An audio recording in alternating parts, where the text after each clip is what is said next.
संभाल कर पंडित जी, ये दर्पण चमकाने वाला रसायन है, बहुत विषैला होता है ये। बहुत बहुत धन्यवाद पंडित अम्मा। अरे, इसमें धन्यवाद देने की क्या आवश्यकता है? बस यूं ही मन किया। अरे वहां देखिए, हो सकता है आपको वैसी चूड़ियां मिल जाए जैसा आप चाहती हैं। आइए।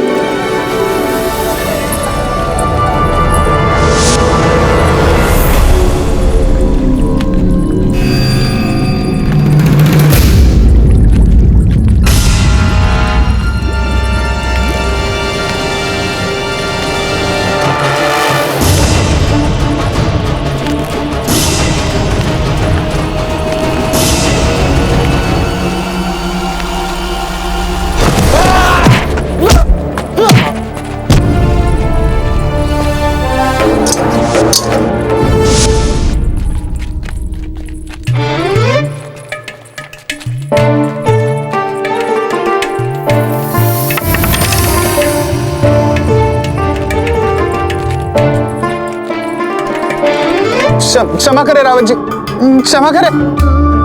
हमें नहीं पता था कि बाबूजीराज के प्राण संकट में।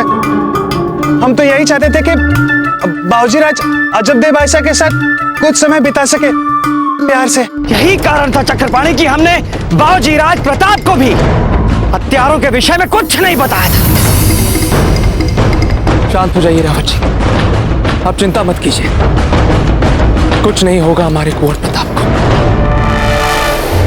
चलो।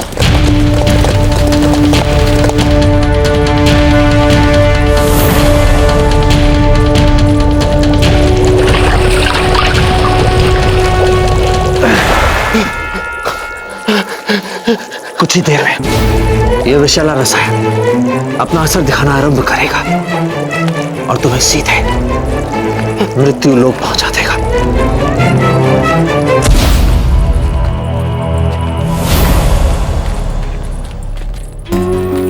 कहाँ व्यस्त हो गए थे आप? हम तो बस यहीं आपके पीछे पीछे थे।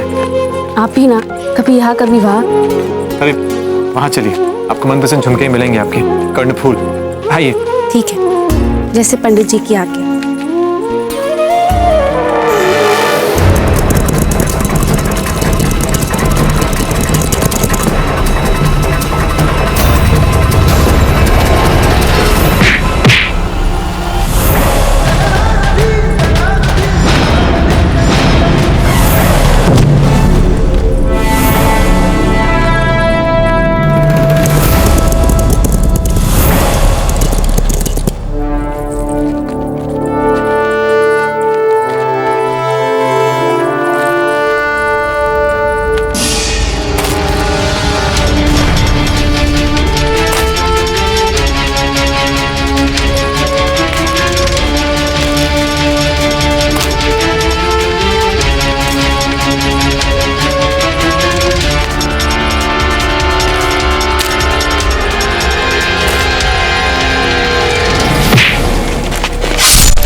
उत्तम घड़ा है।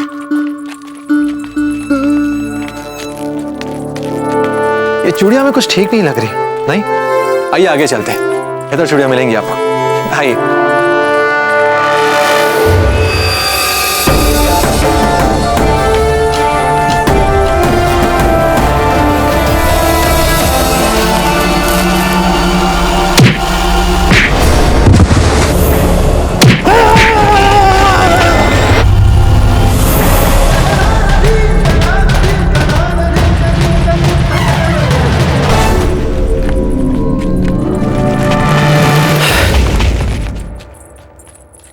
हमारा विचार है कि हमें शीघ्र अलग अलग दिशाओं में जाकर बाबूजीराज को खोजना चाहिए। चक्रपाणी, आप इस ओर देखिए और प्रताप उस ओर जाए।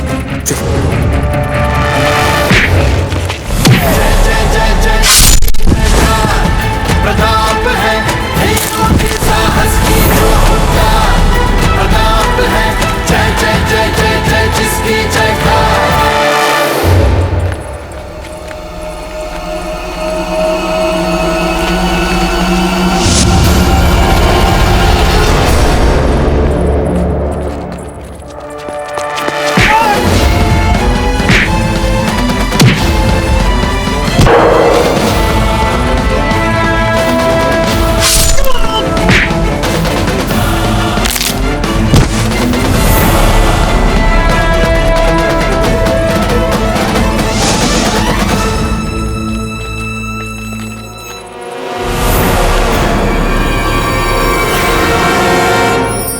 हम यहाँ हैं।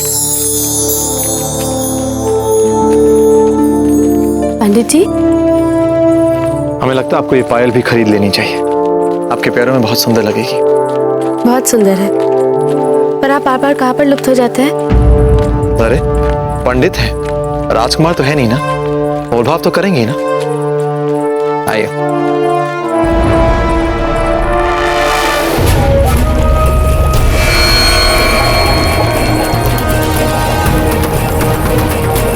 तुम्हारी मौत अभी यहाँ जिंदा खड़ी है प्रताप।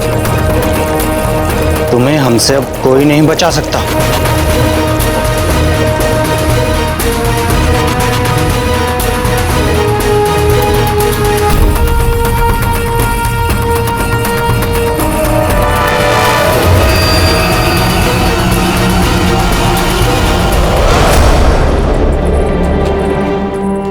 बाजीराज!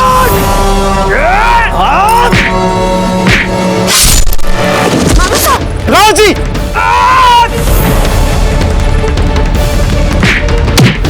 तुम्हारा ऐसा दुस्साहस, तुम जानते तुमने किस पर वार किया?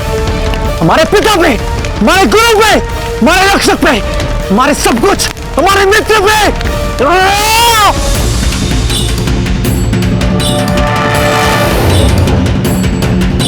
जिन जिनको अब तक तुमने मारा वो तो ताली बेल थे, सीख रहे थे बेचारे अब तक मरना और मारना।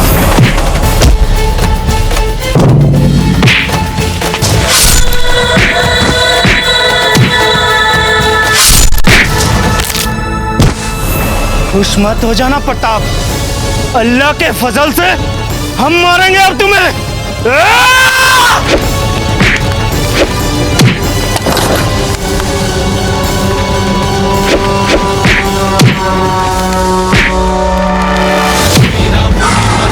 इस माटी पर कदम भी रख ना सके, ना सके। देख प्रताप शत्रु डरे डरे चले, तलवार जो शत्रु बाजीराज!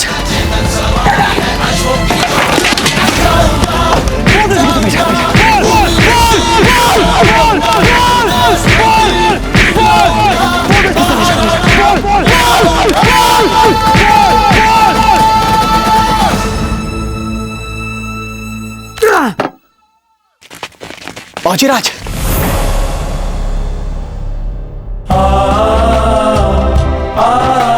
एक मिनट जी, आप ठीक तो है ना? बाजीराज, जिसे एक लिंग जी आप जैसा पुत्र दे, उसका भला कौन अहित कर सकता है?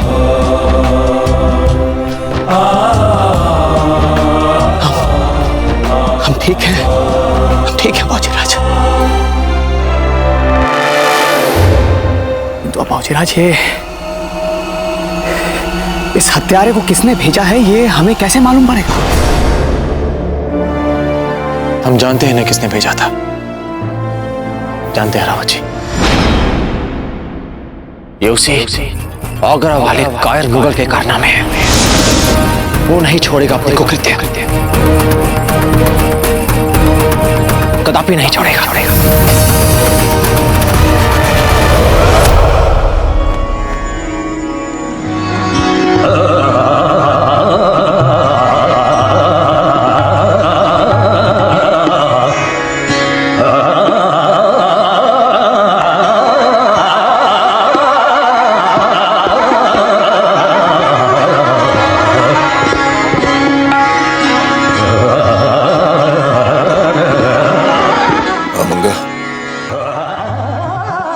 जब से शहंशाह को पता चला है कि पीर मोहम्मद हकीम खान से हाथ मिलाने में नाकाम हो गया है, हमारी जय तो एक ही लम्हे में तुम्हारे 2000 टुकड़े कर देगी।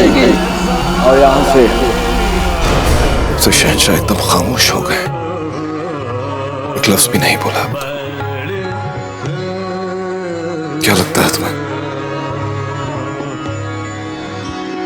तूफान के आने से पहले की खामोशी मालूम पड़ती है। हमें भी यही लगता है। या अल्लाह,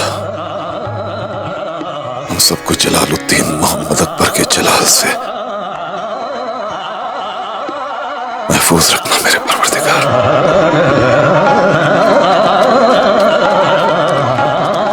हुजूर, मुझे शहंशाह को एक अहम पैगाम देना है। नहीं, शहंशाह ने जब से पीर मोहम्मद के बारे में मनहूस खबर सुनी है वो जहनी तौर पर बेहद परेशान चल रहे हैं। वैसे खबर क्या लाए हो तुम? मेरे पास भी खबर पीर मोहम्मद के मुतालिक ही है हुजूर। अच्छा, क्या खबर? पीर मोहम्मद और उनकी फौज सासाराम से नाकाम होकर लौट रही है और आगरा में दाखिल होने वाली है हुजूर।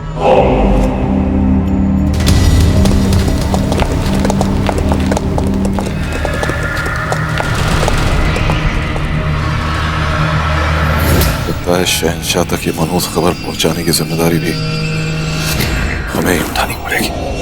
तौबा तौबा, अल्लाह आपको शहंशाह जलाल से महफूज रखे। हुजूर, रुक क्यों गए आप? मैं क्या, मेरा घोड़ा भी रुक गया। क्यों हुजूर? हिम्मत, इतनी हिम्मत कहां से लाए? ना, तौबा तौबा, इतनी हिम्मत नहीं हमें कि हम आगरा में कदम रखें। सोचो अगर शहंशाह अकबर को पता चल गया तो क्या हश्र होगा हमारा? शहंशाह, अगर आप चाहें तो हम इसी वक्त उस पीर मोहम्मद को शहर के खास दरवाजे में दाखिल होते ही गिरफ्तार करें। आप हुक्म कीजिए बस। ऐसा करने में आप पहले ही बहुत देर कर चुके हैं खान बाबा। अगर पीर मोहम्मद ने आगरा में कदम भी रख दिया तो हम इसी वक्त आपको मुगल सल्तनत का शहंशाह बना देंगे। क्या अब कहना क्या चाहते हैं शहंशाह?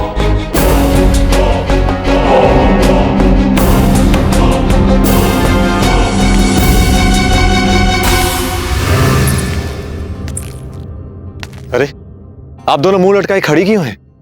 क्या बात है? दादा भाई, हमारी योजना के कारण ही आप अजबदे भाभी जी को हाट मेला दिखाने ले गए थे ना। हमें क्या पता था दादा भाई, इतनी गड़बड़ हो जाएगी। आपकी योजना से हमें बहुत आनंद मिला है। हमें एक दिन के लिए पंडित चक्रपाणी मिश्र बनने का अवसर मिला। खेल खेलने हमने हथियारों को मारा और सबसे अधिक लाभ आपकी भाभी जी को हुआ है। ये देखिए, सभी को हुआ ना लाभ।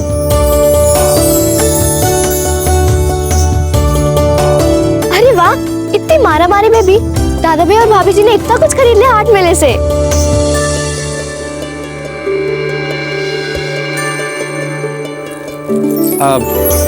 अब आप जाइए, पालकी में बैठिए, हम अभी आते हैं।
इस वक्त आगरा में घुसने का मतलब अपनी मौत को दावत देना।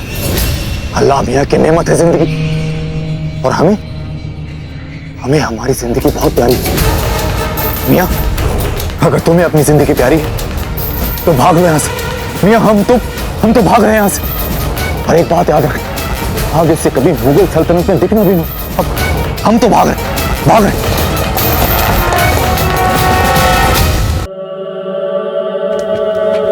क्या खबर लाया था वो यार खान बाबा? अच्छा वो यही ना कि पीर मोहम्मद आगरा के दरवाजे तक भी नहीं आया, बाहर बाहर से ही भाग गया। जी खान बाबा ऐसे शागिर्द हैं आपके? आपने तो बड़ी तारीफ की थी हमारे सामने उसकी, बड़ी सिफारिशें की थी या नहीं?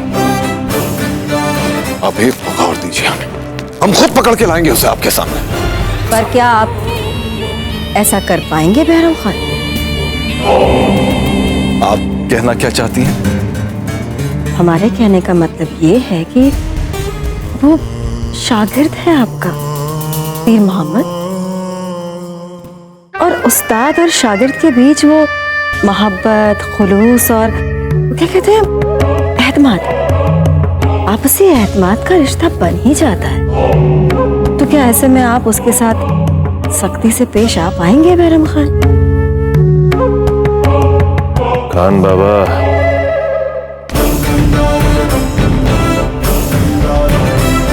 हर किसी के बस की बात नहीं है ये।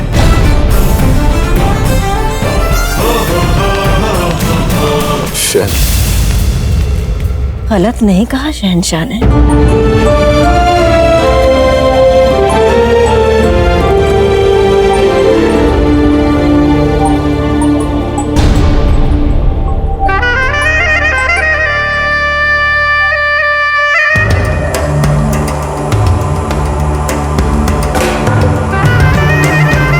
कोई है? अरे कोई है? हुजूर, कान खोल के सुन लो। फौरन पता लगाओ कि पीर मोहम्मद कहाँ छुपा है। एक बार पकड़ में आ गया ना तो कसम खुदा की बहुत काम आएगा। वो जरूर अपनी जान बचाने के लिए कहीं छुप गया होगा। छुपा चाहे कहीं भी हो, रोने के लिए तो औरत की गोद में ही जाएगा ना। और औरत होश है जिसका पेट हमेशा मर्दों की बेशर्मी से लबरेज रहता है। और अगर वही औरत मर्दों की बेशर्मी का सच उगलने पे आ जाए तो महाशरे के तमाम मर्द नंगे हो जाए। तमाम कनीजों और औरतों में खबर फैला दी जाए कि पीर मोहम्मद जिस किसी के भी पास जाए हमें फौरन इत्तला की जाए। हुजूर,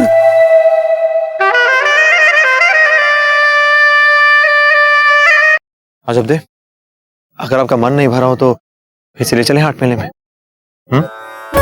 आपको क्या हमारा मन पत्थर का लगता है? हमारे पीठ पीछे आप जीवन और मृत्यु का खेल खेल रहे थे और आपने हमें भनक तक नहीं लगने दी। अगर आपको कुछ हो जाता तो हम क्या करते? अजबदे, इतने वर्षों से आपने केवल दुख ही दुख देखा है, और इतने वर्षों के बाद जब आपको खुलकर हंसने का अवसर मिला, जो मुस्कान इतनी कठिनाइयों के बाद आपके मुख पे आई, हम नहीं चाहते थे कि वो किसी चिंता या तनाव में डूब जाए। इसलिए हम चाहते थे कि आप हर चिंता, दुख, तनाव से मुक्त होकर आप हंसे, खिलखिलाएं, मेला देखें, चूड़ियां देखें, हाट देखें। बस आपकी खुशी चाहते थे हम। बस इस चेहरे पर, इस मुख पे एक हंसी देखना चाहते थे। बस हमारा उद्देश्य इतना ही था। ऐसे ही कुछ वचन लिए थे ना हमने अग्नि के सामने। तुम ही तो हो, बस तुम ही तो हो, धरा गगन में तुम ही तो हो। मैं ही तो हूँ, बस मैं ही तो हूँ, मैं ही तो हूँ, मैं ही तो हूँ, पास तुम्हारे मैं ही तो हूँ, साथ तुम्हारे मैं ही तो हूँ। आस में मैं और सांस में मैं, अब आप कृपया जाके पालकी में बैठ जाएं। हमारे कुछ बचे कुछ काम है, हम निपटा कर उन्हें तुरंत आपके पास आते हैं अपने काफिले के साथ। जाइए।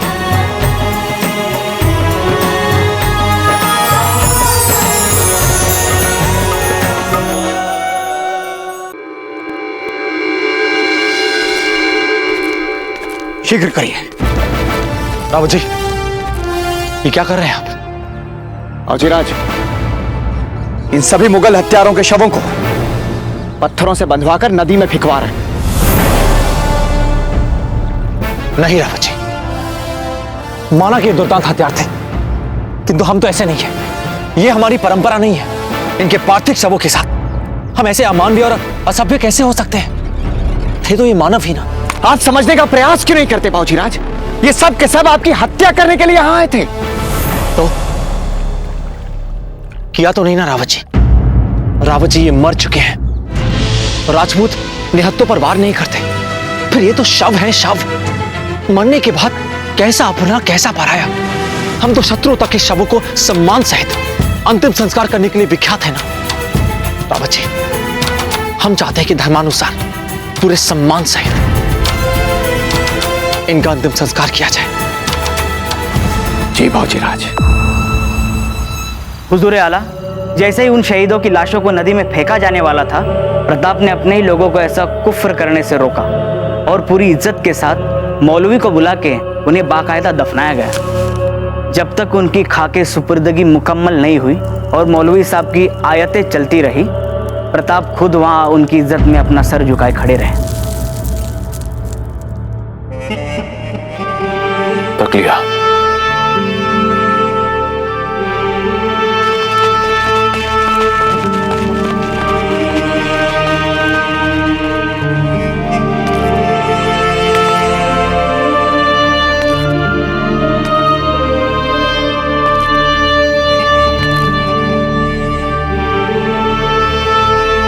हुजूर आला, जैसे ही उन शहीदों की लाशों को नदी में फेंका जाने वाला था, प्रताप ने अपने ही लोगों को ऐसा कुफ्र करने से रोका और पूरी इज्जत के साथ मौलवी को बुला के उन्हें बाकायदा दफनाया गया।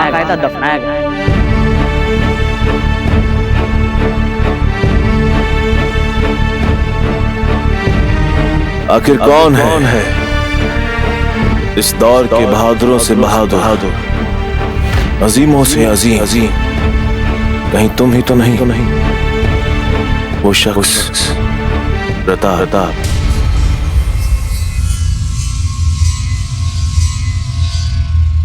शहंशाह एक बहुत बड़े फकीर हैं, पहाड़ों में रहते हैं। आलिम फाजिल लोग कहते हैं कि उनका कहा पत्थर की लकीर साबित होता है। हमारा मशवरा है कि आप एक दफा जाकर उनसे मिलकर आइए। हमारा दिल कहता है कि वो जरूर आप पर अपनी नजर इनायत करेंगे और मुस्तकबिल के लिए सही रास्ता बताएंगे।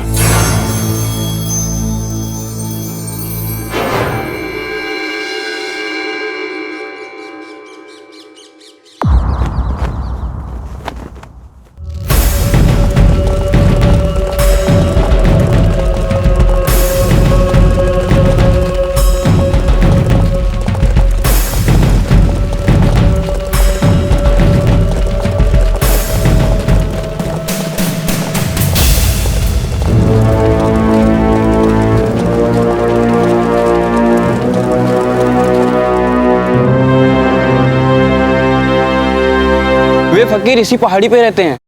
उनके दीदार के लिए हमें तो अब नंगे पांव जाना होगा हुजूर।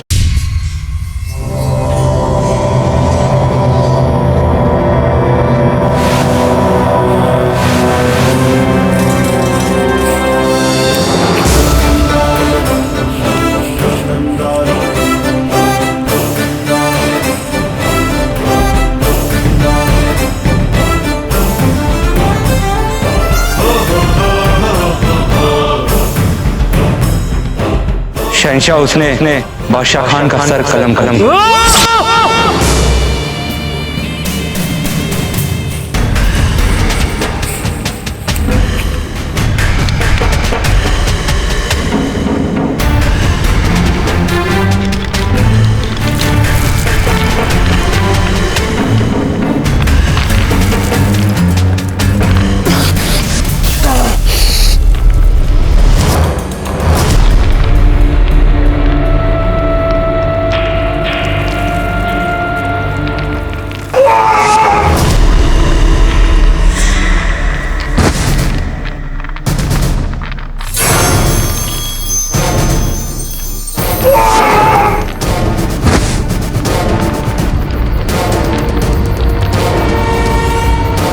हुजूर, इस खड़ी पहाड़ी चढ़ाई को चढ़ पाना नामुमकिन सा लग रहा है। अगर हुक्म हो तो वापस लौट चलते यहाँ से हुजूर। नामुमकिन। अब हम उस फकीर के दीदार किए बिना वापस नहीं लौटेंगे, नहीं लौटेंगे हम वापस।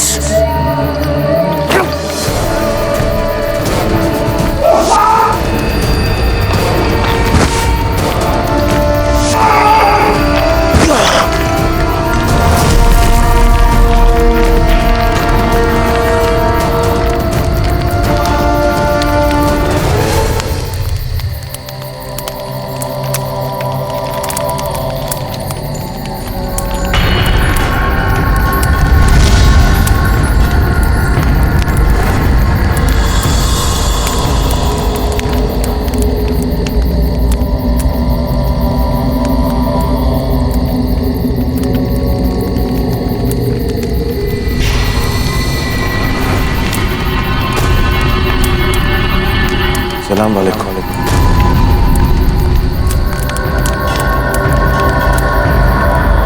हुजूर, अगर आपकी इजाजत हो तो क्या मैं आपके सामने बैठने की गुस्ताखी कर सकता हूँ?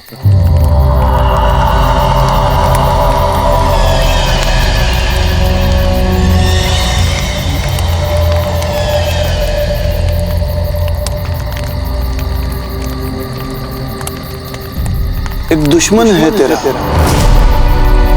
शबो रोज उसी की परेशानी तुझे खाई जाएगी। तमाम ख्वाब पूरे हो जाते हैं, फिर भी इतना एक ख्वाब अधूरा रह जाता है।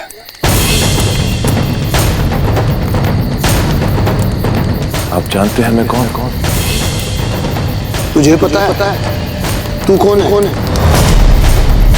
इसकी मानी? माने की तलाश में ही तो बैठे हैं इस बियाबान पहाड़ पे। हुजूर, आपकी इत्ला क्या की?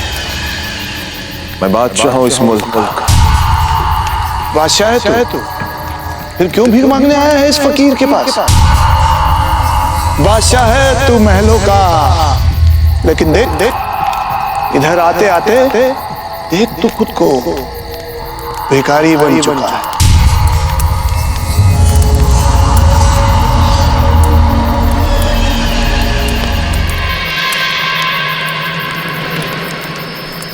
अब आप इतना कुछ जानते हैं तो फिर आप ये भी जानते होंगे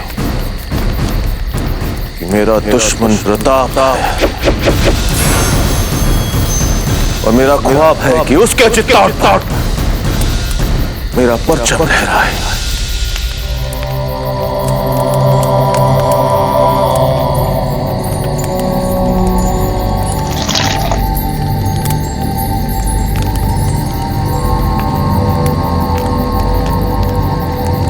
पियो पियो पियो पियो, तुम्हें जरूरत है इसकी।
हो तुम?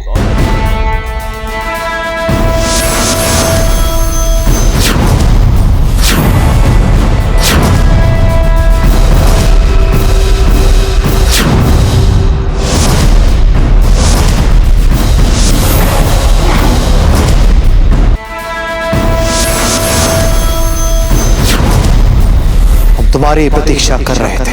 तो फिर इंतजार किस बात का?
क्या रहे? वार करो, मारो मुझे। हम राजपूत हैं, निहत्तों पर वार नहीं करेंगे।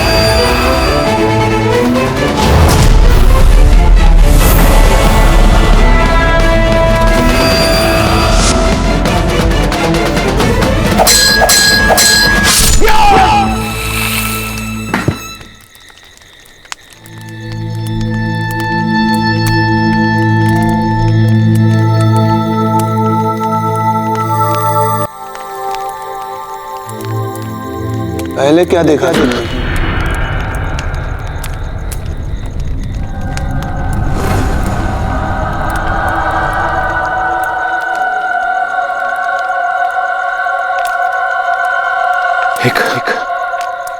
एक खतरनाक अजगर। अजगर? ये अजगर तुम्हारे उन तमाम फौजों की नुमाइंदगी कर रहा था जो तुम्हारे खिलाफ है या होंगी?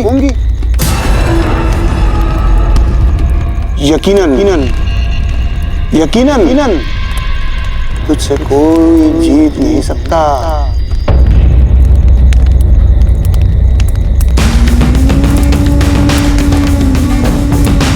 और वो खातून?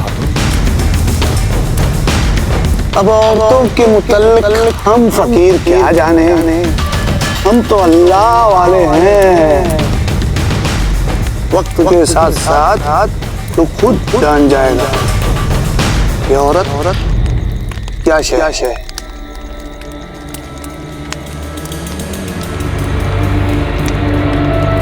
हुजूर आखिरी में हमें प्रताप दिखाई दिया। अपनी तलवार के साथ वो लड़ा मुझसे। बताइए पीरो मुर्शिद, कैसे मारूं मैं उस प्रताप को? कैसे लड़ूं मैं उससे? कैसे? एक इल्तिजा है मेरे आपसे, बताएं हुजूर, कैसे मारूं मैं प्रताप को? कैसे?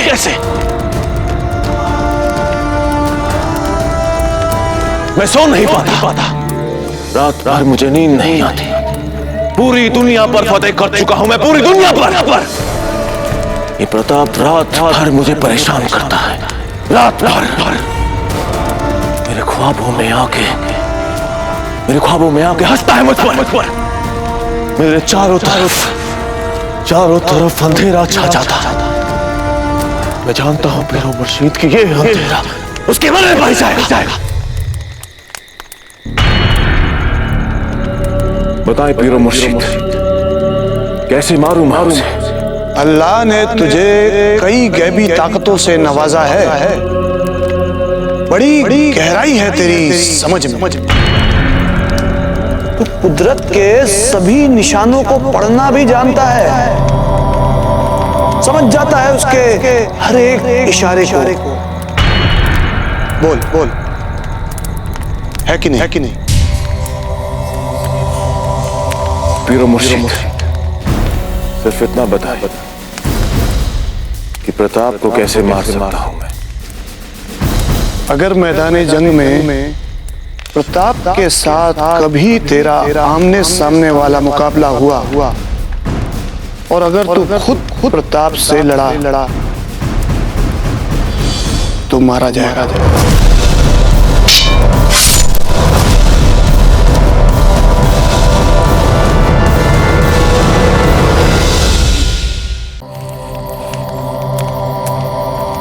सिर्फ इतना बता कि प्रताप को कैसे मार सकता हूं मैं। सुन, अगर मैदान जंग में प्रताप के साथ कभी तेरा आमने सामने वाला मुकाबला हुआ और अगर तू खुद प्रताप से लड़ा तो मारा जाएगा। इतनी मुश्किलात का सामना करने के बाद मैं ये कुफ्र सुनने नहीं आया। नादान मत बन।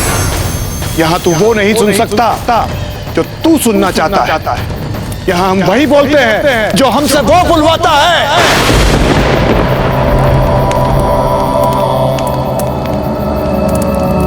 न ये मेरी राय है न मेरा मशवरा, जो कहा है वही हकीकत है। इसका मतलब मैं चित्तौड़ पर कभी फतेह हासिल नहीं कर सकता। मैंने ऐसा तो नहीं कहा। ना मैंने ऐसा नहीं कहा। ना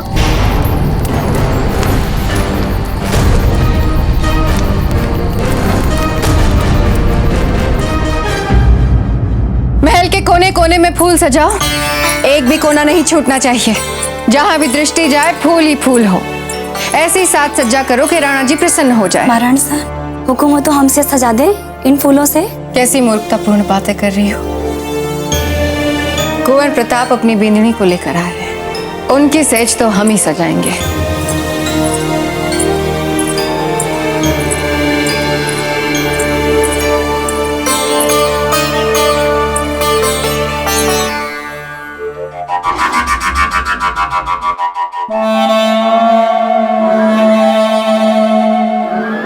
सेज तो ऐसे सजा रही हैं आप रानी माँ, जैसे सचमुच यहाँ पे कोई सुहागरात मनने वाली है। वैसे भाभी जी को ऊपर पहुंचाने की तो पूरी तैयारी कर ली होगी ना आपने? कुंवर जगमाल, जब आपकी भाभी सा का शव इस महल में आएगा तो इसी फूल से सजी शैया पे तो हम उन्हें लिटाएंगे।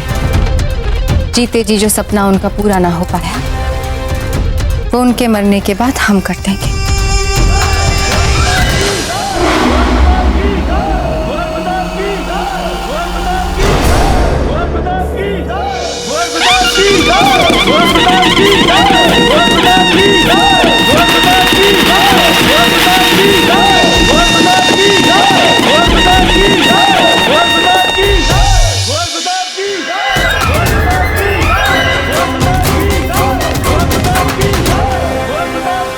क्या हुआ रानी माँ? कहीं फिर से तो आपकी बाईं आंख नहीं फड़क रही? हमें तो लगता है कि इस बार भी आपकी सारी योजना असफल हो गई। कहीं भाभी जी जीवित तो वापस नहीं आ जाएंगी?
अजबदे को मारने का जो महत्वपूर्ण कार्य आप संपन्न करने जा रही हैं, हर पल आपको सजग रहना है। छोटी सी भूल हुई ना तो उसी समय राणा जी को सब कुछ पता चल जाएगा।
क्या हुआ रानी माँ?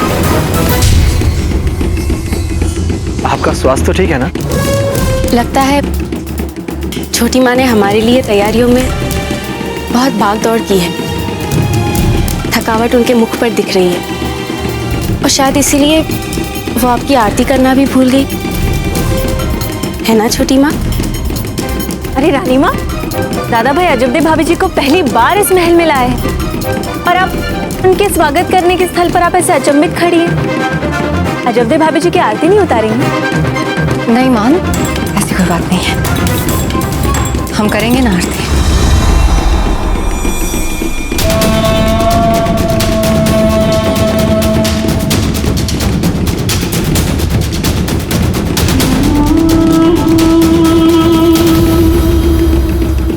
वैसे भाभी जी, छोटी माँ को अब कोई छोटी माँ नहीं बुलाता, अब ये यहाँ रानी माँ बन गई। परंतु हमारे लिए तो ये हमेशा छोटी माँ ही रहेगी। जब हम इन्हें पहली बार मिले थे तभी हमने इन्हें छोटी माँ ही कहा था। आपको बुरा तो नहीं लगेगा ना छोटी माँ? नहीं अजबदे, आपकी किसी भी बात का हमें बुरा नहीं लग सकता। आई, माँ का आशीर्वाद लें।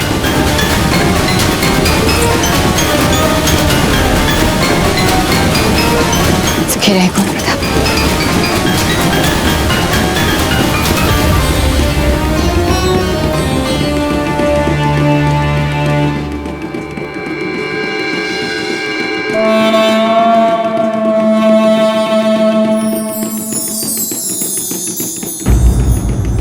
छोटी माँ, जब तक आप हमें सौभाग्यवती भव का आशीर्वाद नहीं दे देती, हम आपके चरणों से नहीं उठने वाले।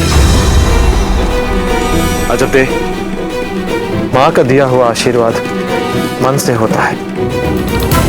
दबाव में दिया हुआ आशीर्वाद आशीर्वाद नहीं होता। कोई बात नहीं कुंवर प्रताप, अजबदे हैं, इन्हें इनके अनुसार आशीर्वाद मिलेगा।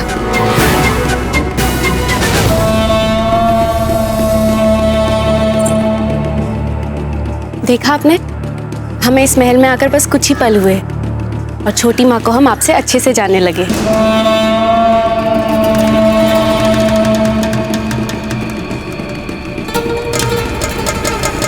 आप तचीराज कहाँ है? सब कुशल मंगल तो है ना? जी कुंवर प्रताप, कोई आवश्यक कार्य से व्यस्त है वे। औजीराज, हम देख कर आते हैं राणा जी को। जी रावत जी।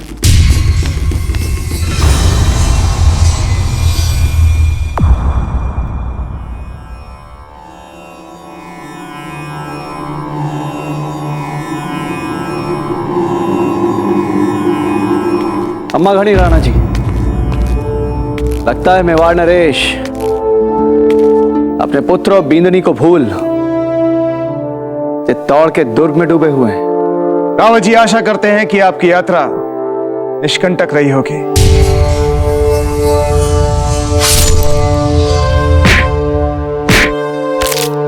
जी राणा जी, छोटे मोटे व्यवधानों को छोड़ बाकी सब सकुशल रहा। एक बात कहें राणा जी, आपके मुख पर हम चिंता की रेखाएं देख सकते हैं। कारण जान सकते हैं आपकी चिंता का? चित्तौड़ का यह दुर्ग। चित्तौड़ का दुर्ग? कारण? कारण यह है रावत जी कि आप जैसा अनुभवी सेनापति भी इसे चित्तौड़ का दुर्ग समझने की भूल कर रहा है, जबकि यह चित्तौड़ का नहीं ग्वालियर का दुर्ग। ध्यान से देखिए इसे। आपका कहना उचित है राणा जी, ये ग्वालियर का ही दुर्ग है। अद्भुत समानता है चित्तौड़ और ग्वालियर के दुर्ग में। तो राणा जी, फिर भी हम आपकी चिंता का कारण नहीं समझ पा रहे। खंबा खड़ी हुकुम। बाऊजी राजप्रताप। हम जानते हैं। चले रावत जी, पहले कुंवर प्रताप और अजबदे का स्वागत करते हैं। इस विषय में हम वापस आकर चर्चा करेंगे। चलिए।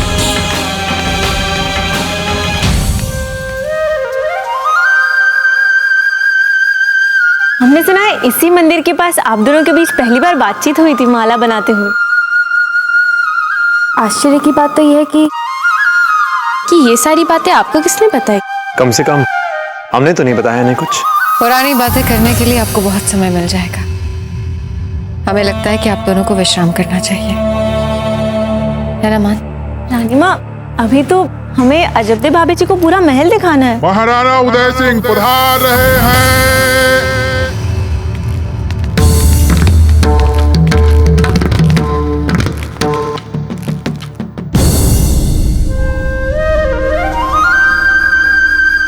अखंड सौभाग्यवती भव। हम प्रयास करेंगे कि इस महल में आपको किसी भी तरह की कोई कमी ना आए।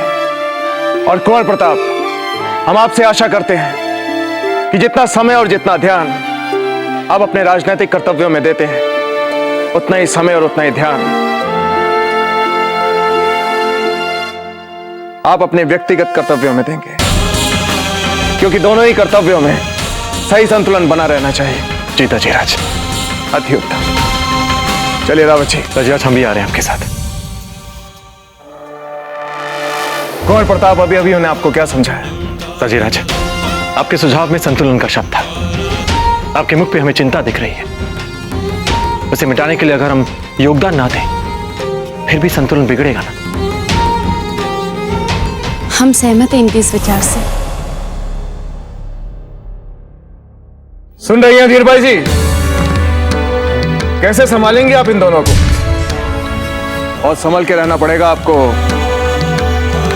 इस नई युवा शक्ति से। आप चिंता ना करें राणा जी, हम संभाल लेंगे दोनों को। बहुत अच्छे। चलिए कुंवर प्रताप।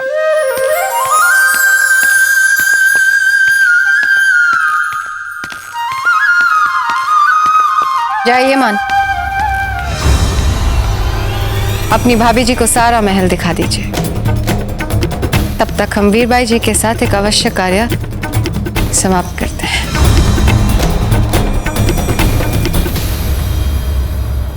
अगर आप बुरा ना माने तो हम छोटी माँ को अपने साथ ले जाएं?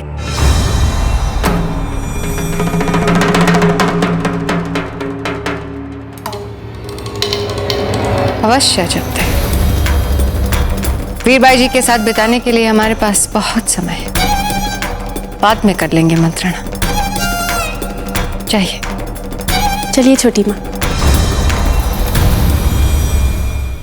होशियार, खबरदार, निगाहे निगू, सल्तनत मुगलिया, बादशाह हिंद, शहंशाह जलालुद्दीन मोहम्मद अकबर तशरीफ ला रहे हैं। शहंशाह, मुलाकात हुई आपकी पीर से? क्या कहा उन्होंने? हमारी आज की सारी मुलाकातें रद्द करती जाए।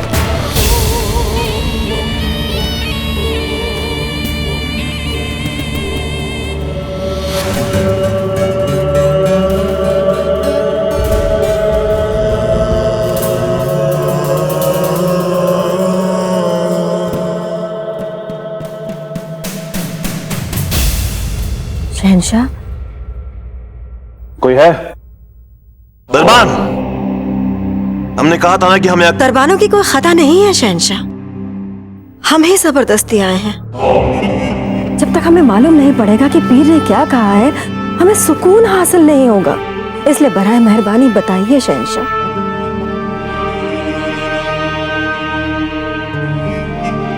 शहंशाह, जो अगर उन्होंने कुछ ऐसी वैसी बात कही है तो जाने दीजिए, ना बताइए।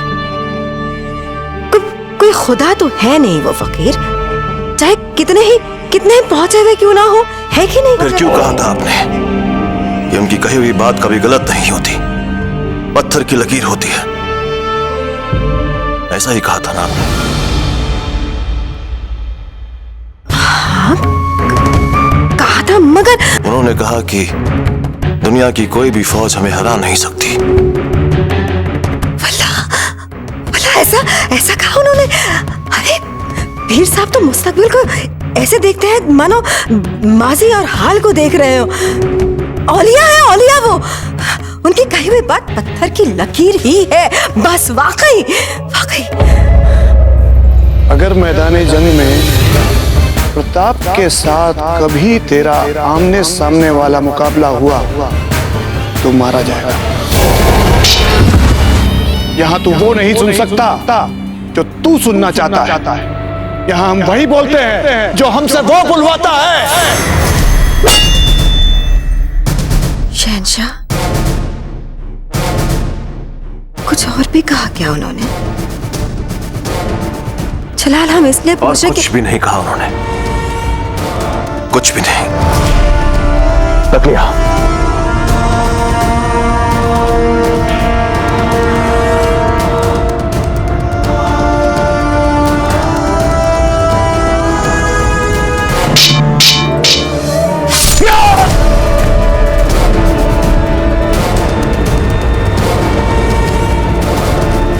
क्या मुगलों ने ग्वालियर पर अधिकार कर लिया है?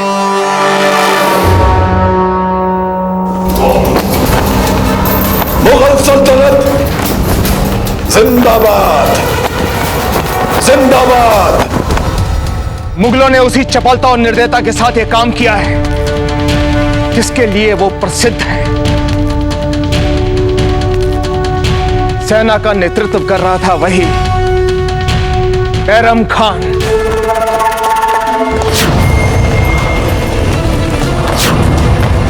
उसने भीषण रक्तपात के बाद ग्वालियर नरेश को आत्मसमर्पण के लिए विवश किया है।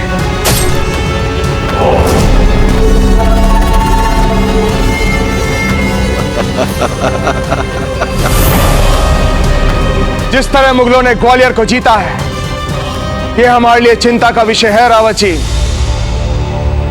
निसंदेह ये चिंता का विषय तो है राणा जी, तो ऐसी परिस्थितियों में हमारे लिए कहीं अधिक हितकर होगा कि हमारा ध्यान पूर्णतः हमारी सुरक्षा पर हो।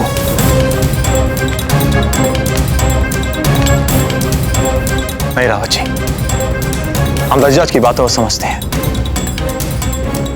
ग्वालियर और चित्तौड़ दुर्ग की संरचना एक दूसरे से बहुत समान है, इतनी समान कि इसलिए यदि मुगलों ने ग्वालियर दुर्ग पर अधिकार कर लिया है तो इसका अर्थ यह हुआ कि उनको चित्तौड़ के समान अभेद्य ऊंचाई वाले दुर्ग को जीतने का अनुभव मिल चुका है।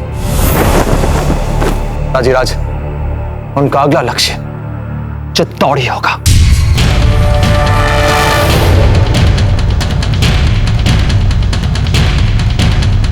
हम कुंवर प्रताप की बात से सहमत हैं रावत जी। मुगलों का अगला लक्ष्य चित्तौड़ ही होगा।